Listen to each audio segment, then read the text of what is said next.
this video, I'm going to teach you how to use admin commands in ARK Nintendo Switch. It's a very easy process, so make sure to follow along.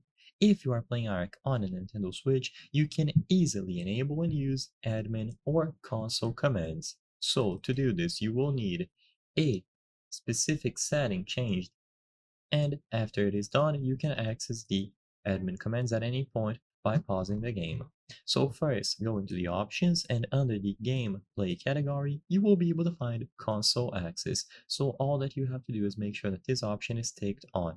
So just change it if it is set to off, and after it has a little check mark here, you will be good to go. Now you can back out of this menu. In the pause menu, if you look at the bottom left corner of the screen, you will see this console command minus. So all that you have to do to input admin commands is to press minus. If minus does not work, then you can try other buttons using your controller, like plus, plus and minus, and so on. But usually in 99% of cases, it is going to be minus. So press that button while the game is paused.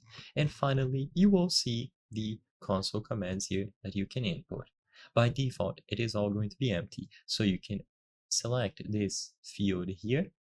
And once it is selected, you can type out your command using the keyboard. For this video, I'm not going to cover every single command out there. There are videos and various different articles that will show you how to do this, but an example would be the God command. This will give you God mode. So you type God, press OK, and it is going to be active. You can type it again to toggle it off. You can type give item num, specify the item ID, the quantity, and so on, and you will be able to give yourself specific items. Like I said before, there are a lot of commands to explore, and I'm not going to cover all of them in this video, but you can easily enable the console by typing out that command and going into the options. So I hope I was able to help you. If this video helped you, please consider subscribing. As you can see, 83% of the people watching our videos are not subscribed. By subscribing, you can help us from the channel make higher quality videos. Thank you for watching, and I'll see you on the next one.